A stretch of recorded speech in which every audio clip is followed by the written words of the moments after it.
BTR 7691/80. It's Crossroads episode 3248. It's part 1 and it's take 1.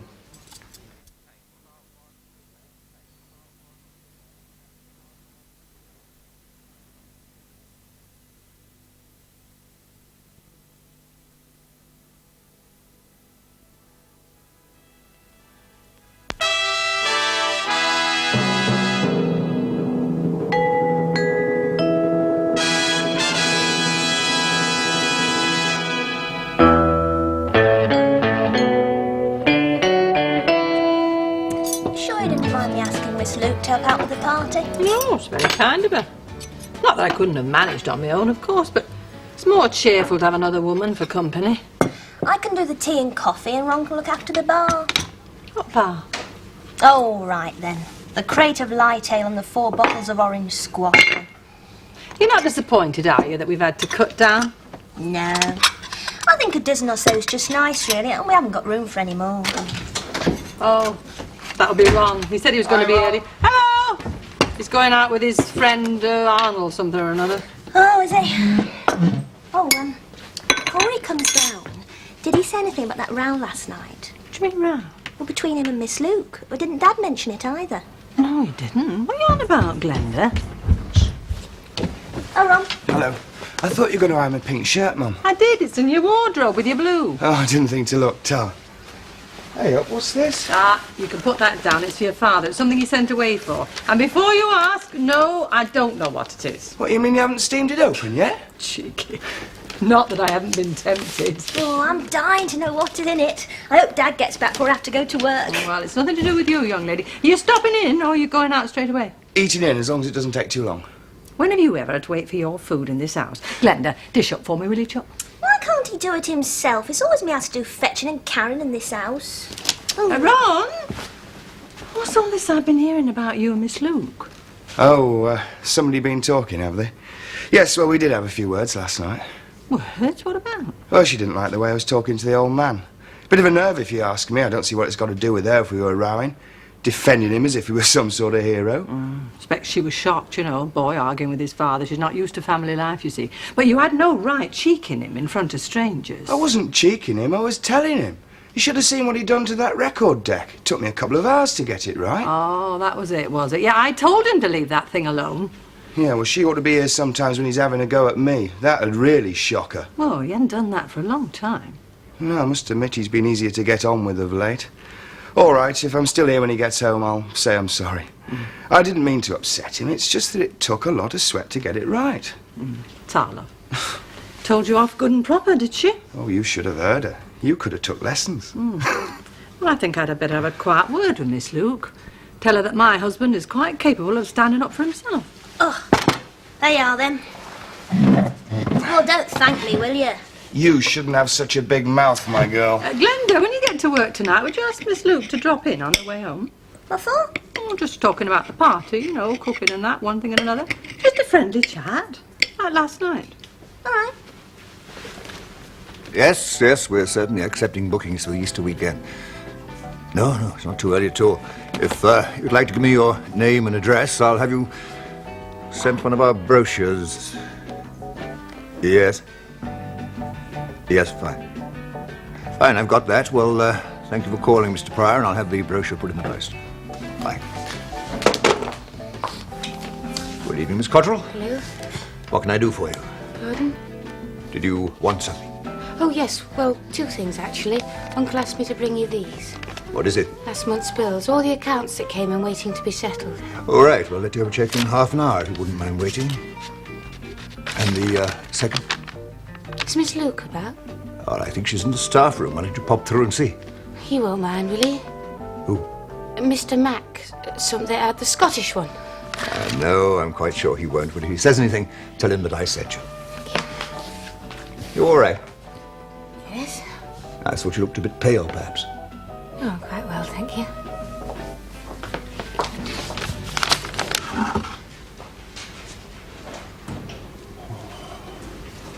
Hey, Kath, look at this. Been well looked after as this. What's that? A microscope. I saw it advertised in the paper the other night. What do you want that for? How much did you pay for that? Oh, only a few pounds.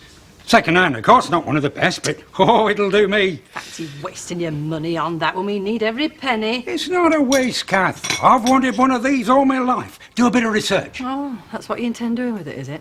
Research? Oh, in a manner of speaking, research into life. Find out what it's all about. Well, if you don't know now, you never will. Never had much of a chance before, you see. Well, not many of us do, eh? I mean, it's leaving school, finding a job, getting married. Oh, it doesn't leave much time, does it? Well, that's life, isn't it? You don't quite understand, Kath. I'm talking about origins, down to the basics. Where we all come from and what we're all doing here. I've often wondered myself. Now, come on, eat your supper. I want this table cleared. Miss Luke's coming round after lunch. Oh, what again? What's she want this time? Well, I thought you'd be pleased. You know, a friend of yours. Oh, aye, but she was only here last night. Well, I asked Glenda to invite her round to talk about the party. You know, we didn't have much chance last night. She seemed upset about something. Don't know what.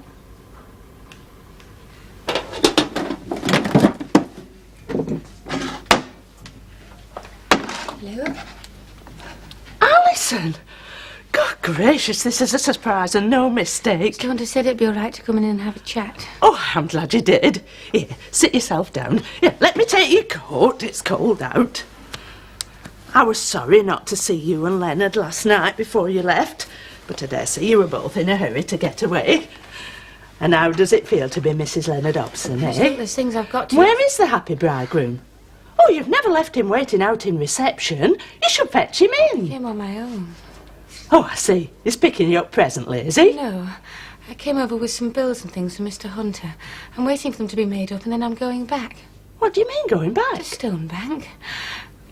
By the way, Uncle said you kindly offered to pop in and cook his supper, but you won't have to bother now because I can do it. Thanks all the same. Alison? What are you trying to tell me? I'm not married to Leonard. What? He never came last night. He sent a letter instead. A letter? It was a very nice letter. He didn't want to hurt me, you see. He said that we were far too young to get married and settle down. Oh, Alison. Oh, he was quite right. It's all for the best. I didn't understand at first. I still don't understand all of it. But I'm sure I will, won't I?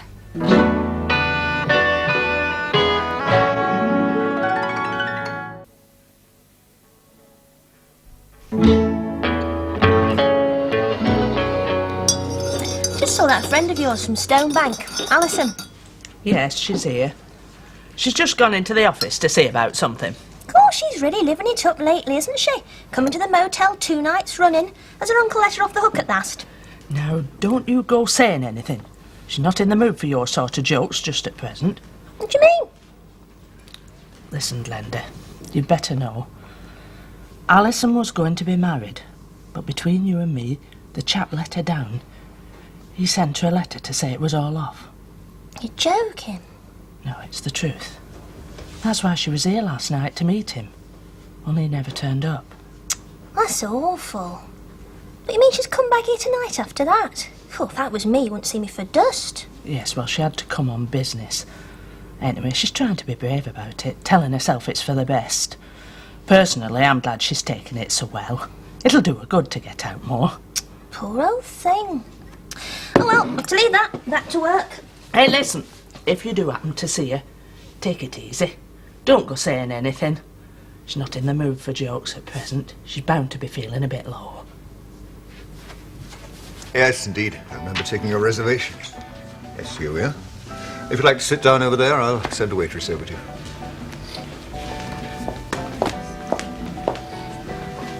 What, it's going to be at your house? Yeah. Oh, I don't know about that, Ron. I'm not much for family parties, mate. Oh, come on, it's only a couple of hours, then we can slope off down the pub. Bert's coming and Ted Lipton from Machine Shop. Well, I'll think about it. Now, what should we have? Oh, just half a bit of them, I've only just had my tea.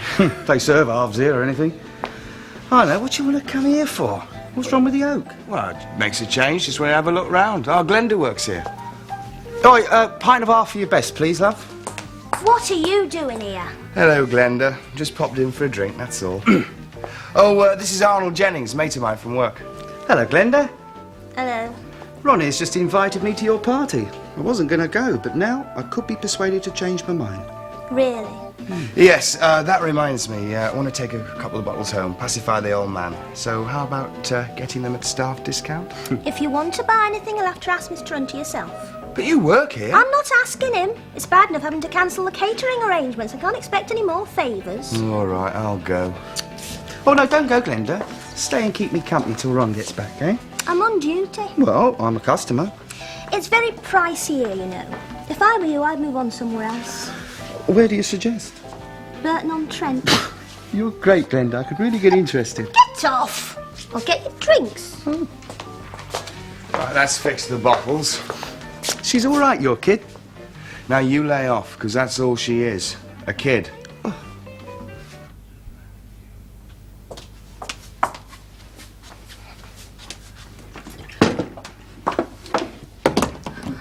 hello, stranger. Hello. I heard you were about. Haven't seen you lately. How's life? Oh, it's fine, thank you. Listen, I'm glad I caught you. I wanted to ask you a favour. Will you do something for me? I don't know. It depends what it is. Well, the thing is, you see, my mum and dad are having a party at our house tomorrow see. night. Yeah, and I'd be ever so grateful if you'd come along. Miss Luke's going to be there, and you could come with her if you like. Only I remembered you were meant to come Thank to you our... very much, but I'd rather not. Why not? What's the matter? It's not your uncle again, is Oh, it? no, nothing like that. I'm not much good at parties and such things. I wouldn't really enjoy myself. Yes, you would. It's only a few friends. It's not a big party. You'll enjoy it once you get there. I wouldn't know anyone, would I? Well, you know me and Miss Luke. And you can meet me brother. Has Miss Luke been talking to you? What do you mean? Has she been saying how, like I need cheering up? Is that it? Alison, can I tell you something? Yes, what? The real reason I want you to come tomorrow night is that a while back I met this fella in reception, you see. He's a friend of my brother's, and he's coming to the party. I don't understand. Well, you would if you saw him. He's a right creep. That's why I really want you to come, you see. The more friends I've got with me, the more chance I've got of losing him in the crowd. Honestly, Alison, I need all the help I can get. All right, if that's the reason, I'd be very glad to. Thank you. What are you trying to tell me? It's Rosemary, David. She's come to me for help, a sort of professional kind. Well, I can't take her as a patient on that basis, and in fact, I wouldn't. But then she insisted that she wouldn't see anyone else, and I could see just how desperately she needed to talk to someone. She hadn't told me. Are you surprised? You know, in a situation like this, David, the rules aren't very clear, and, well, I'm taking a calculated risk in telling you now, but, well, I thought that it would do more good than harm if you knew just how overwrought she really is. You see, emotionally speaking, you are her next of kin, and in a way, you have a right to know. In fact, you should know. I don't have psychiatric training, but I've known Rosemary for a very long time. She's very often overwrought. She has a very nervous disposition. And more than once, it's gone further than nerves. Incidents? Drinking, a rather heavy bout, shoplifting. Incidents, David? What are you getting at? She wants you back. I know. It's impossible. And I think Rosemary herself knows that. Yes, but she's not seeing things all that clearly, David. She'll have to. Things in this case being you and Barbara. She'll have to know, sooner or later. You know, David, I have watched you with Rosemary, and you are more solicitous than any ex-husband I have ever seen. That's because I know she needs gentle handling, because of her nerves. Are you saying I've given her the wrong impression? She wants to have the wrong impression. She wants to believe what isn't true. She would have got the wrong impression without even so much evidence.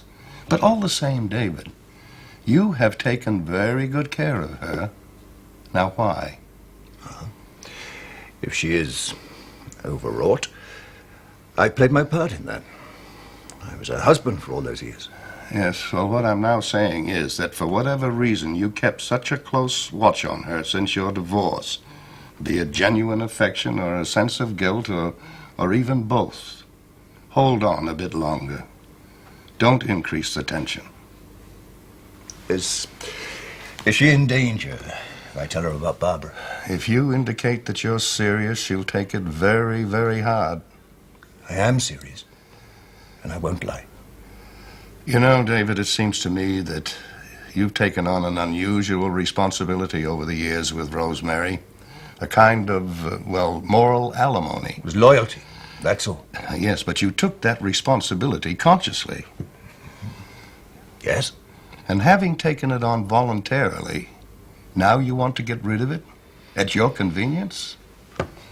Oh, David, you just cannot do that.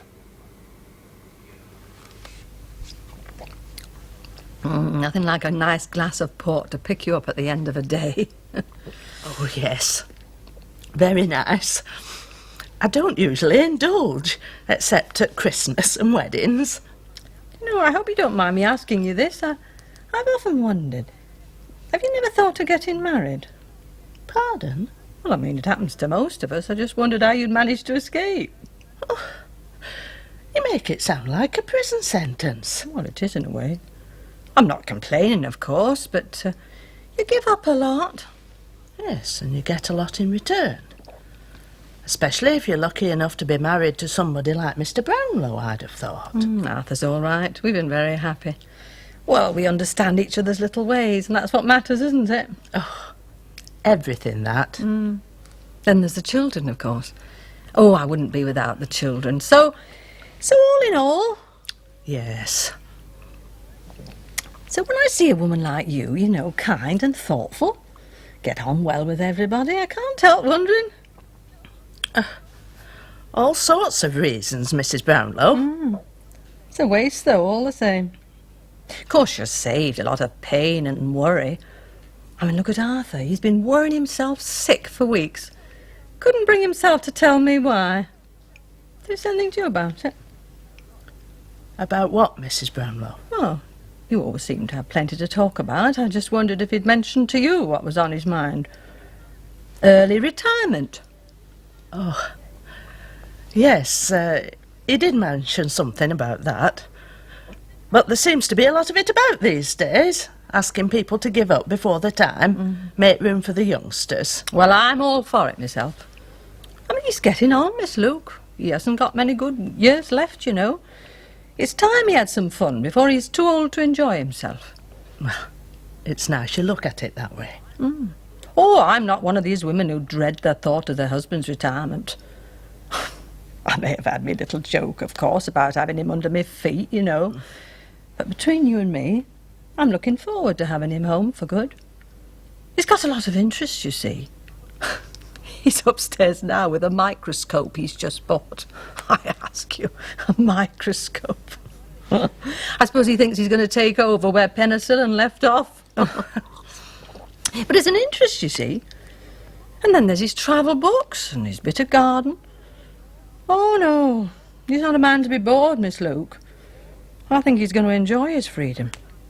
And I'm going to enjoy having him more like his old self, you know, like, well, before he had the responsibilities of a wife and family. I wish you'd tell him that. Well, he ought to know by now. Well, he doesn't. He's got it in his mind that you've never been really happy with him, and that he's let you and the children down in some way. He told you that? Well, you know what it's like when you get into conversation with strangers. Well, I mean, take you and me now. You're telling me things you can't bring yourself to tell him. Yes, that's true enough. Of course I've been happy. I mean, there have been times when I could have strangled a lot of them, but I've always been happy.